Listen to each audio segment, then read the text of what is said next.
You do it. What's a cultural habit from Russia you still carry? What's a cultural habit from Russia I still carry? Сука, блядь, I don't even know. Yeah. Russian profanity.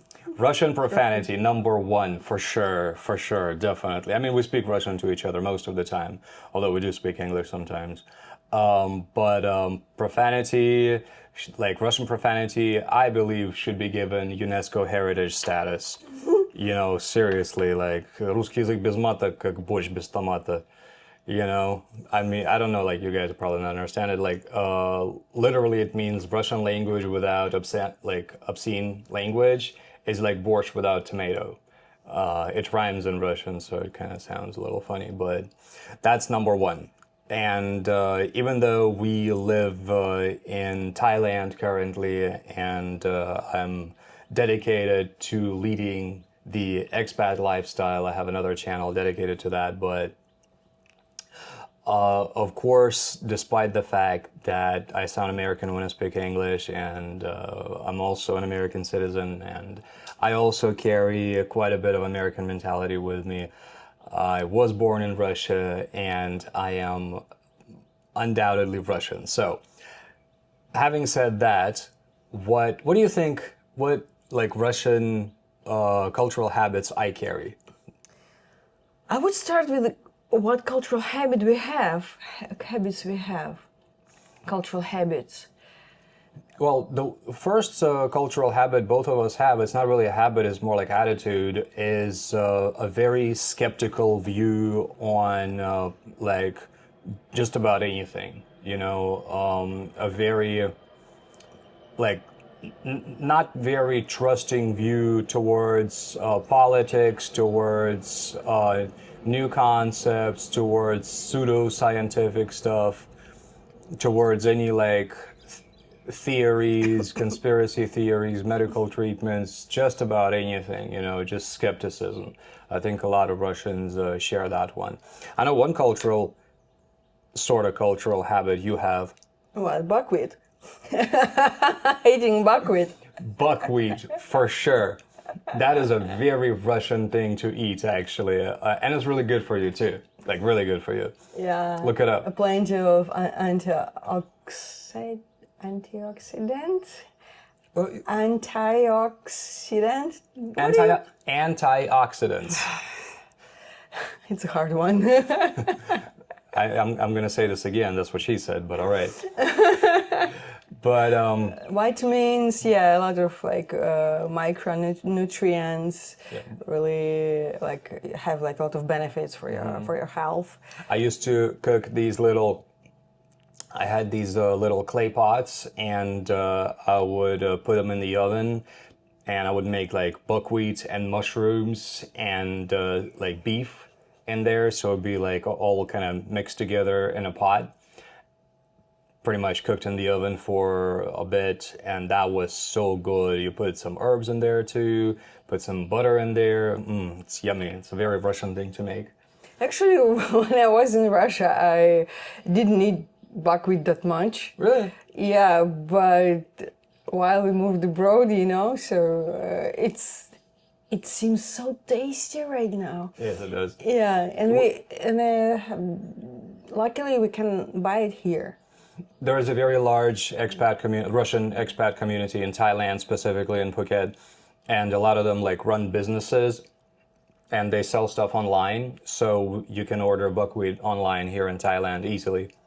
Yeah, It's easily transportable. It's just, you know, it's just grain, so. Not that expensive, actually. Yeah. Of course, it's more expensive than if I bought it in Russia, but I'm not in Russia. But it's not green buckwheat. It's it's toasted. Yeah. It has to be toasted before it's cooked. So green is completely different. Green buckwheat is different. Yeah, that's a big one. That's definitely a Russian cultural habit we still carry. And yes, we didn't eat it as often back in Russia. Actually, I read a lot. Russians are very like readable or very well read. Well read. Readable is something you can read. Yeah, so well read. That's true. Like, mostly. Group of like nation, or what do I call it? Like nation is a very well-read nation as a whole. Again, Mostly, obviously, there's expressions like if you see a bunch of like these gopnik dudes in Adidas pants, probably not. Yeah, and our classic authors, Russian classics, yes. Russian classics, still read it, Same. or read again some books that I like read in school, for example. It's actually all the stuff that they made me read in school. I only now started reading because, like, I don't know, I never did shit in school, like, ever. I Yeah. have an Right. authority problem or something. But now that I'm 40 plus, I read Tolstoy, I read Dostoevsky. I actually don't like Dostoevsky as much, but Tolstoy I absolutely love just the way he Gogol. writes. Gogol, Yeah, Chekhov, Chekhov, yes, and who else? Kuprin, like a lot of the Turgenev. Turgenev, yes, Russian classics, and Pushkin, of course. Pushkin. Pushkin is famous for poetry. He's not very well known outside of Russia because he's extremely difficult to translate. Uh, but he's a literary genius, and he does have some prose, which is amazing too. So that's three. What else do we have that's like very Russian? What do we do? What do we still carry? We swear like sailors, we eat buckwheat, and we read classics. At the same time, you know. Sometimes at the same time, like, motherfucker, this Pushkin novel is so good. That's pretty much actually what it looks like in reality. And actually, the language, like in Tolstoy, for example, is so beautiful. It is beautiful. The language itself. Very much clashes with the language in my head often, but What else? what else do we have? That's very Russian. Your accent. My accent, yeah. Cultural habit. What else? I don't know. What else? Oh, I know. What? You do this more than me actually. You do. What? When you walk around, you do the poker face thing. Poker face, yeah, miserable face. The yeah. miserable face. That's a very Russian, very Slavic thing to do. Slavic Actually, as a thing, whole, it's not just Russians. It's Yeah. like the Polish, despite the animosity between many Polish and Russians, they're so friggin' similar in their mentality. All right, and if anybody's Polish who's watching this, if you think it's not true, it's true. All right, the outward perspective is quite similar, and it's very often that's like very similar nations kind of hate each other. I mean, look at the world. But yeah, all Slavic people do this. I would say like people from the Balkans probably a bit more positive. People from the From South, maybe, yeah. from the south, yeah. Well, the Balkans are Bulgarian, South I Slavic. think, more positive. Bulgarians, yeah. But still, if you see a Bulgarian just walking out on the street, they're probably just gonna have a, you know. Actually, I noticed that habit among Russians. We avoid eye contact. Yes. We avoid Why? eye contact with strangers. So not with like friends, but with strangers. If you go towards a stranger in the street, like most likely you will avoid eye contact. You just look like at another object. I still do that actually. Yeah, sometimes I do too. Interesting. I don't know why. That's an interesting one. Many Russians also. But I would say the biggest Russian cultural habit that I still carry is I wake up in the morning and I drink vodka, then I listen to the Soviet anthem, and I take my bear for a walk, and then we come back, and I feed it vodka, and then I drink play vodka. balalaika? Yeah, we play balalaika while drinking vodka. Then we cook with vodka and make soup with vodka as well. And then I use vodka to wash my face. It's good for you. What about matryoshka? That's secret. Matryoshka. I'm not gonna tell you what I do with my matryoshka. So, I would say that's about it. I don't know. At least it's like all that I can come up with.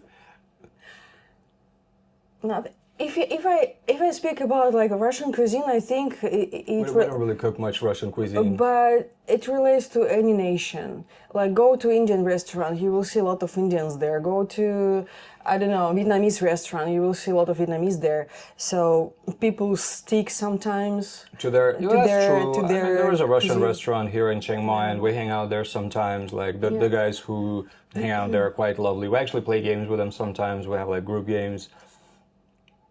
Like we have this game called The Hat, just like our channel, and it involves it's a word guessing game. It's really it's a group word guessing game. It's really fun. We get broken up into teams, and we have to pantomime a word, or like try to explain that word with another single word and have everybody else try to guess it. It's super fun. It's a good one. Yeah. But yeah, it's true. It's true. Nations generally tend to kind of hang out in like their respective establishments. Yeah.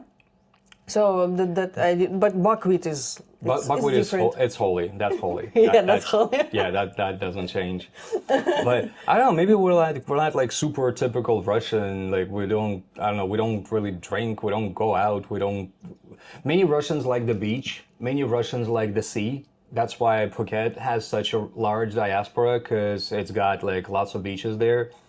We lived near the beach for 2 years in Vietnam, and I think we're just kind of over it. Maybe if we move to a cooler country, we'll try that again. It's possible. Like I was kind of looking at Uruguay Now in we the future. live like we don't have sea, and I don't miss it at all. Yeah, we live in Chiang Mai. There is no sea here, and yeah, neither one of us misses it much. Although I understand those Russians who live near the sea, because in Russia, like we don't have sea much. I mean, we do. We have two areas with nice beaches. It's the Baltic Sea in Kaliningrad, and the Black Sea. All right. Well, It's it's a just small they're just territory. tiny little areas, tiny little territories for a very large nation. Can you imagine how many friggin' people there are every season? Jesus, like, you know. So most of people live like near river, and that's it. So no sea, Yeah, no, but no. fresh water is different. So that's course, of that's why like anytime you go to And also it's cold most of the In time winter. in Russia. So people try to like reach sea and beaches. But for example, for me, mountains are more attractive. More yeah. attractive than the sea. So I think I could live without sea like the rest of my you're- life, but not without mountains. You're right about right, like that. It's cold also. You know, Russia always called everything forbidden. What? It's always called everything forbidden. Yeah. Yeah. So, if you guys think of any other habits that Russians generally have, please write them in the comments. Maybe you know some Russians that do some stuff that's weird for you. And if you have a question you want to ask, please drop it in the hat, and we'll pull. Sense of humor we still carry. Wait, please write a comment, and we'll drop it in the Yeah. hat. Yes, And we still carry our sense of humor, of course. that's the biggest one. Yeah. Is the cynical as fuck sense of humor. Yeah. All right, let's take a look. What's something you've never told your parents? Well, my mom's not gonna watch this anyway, so Oh, yeah. easy peasy. Okay, so that's what we're gonna have tomorrow. Please don't forget to give this video a like if you enjoyed watching this, and don't forget to subscribe to the hat. And we'll see you tomorrow for some more randomness. This is how many more questions we have, and after we're done with these, we'll probably do something that that people like watching the most, judging from the statistics on our channel. So stay tuned, and thanks for watching. I can't get up. God damn it. This goes back to yesterday's video about being 40 plus. Crap.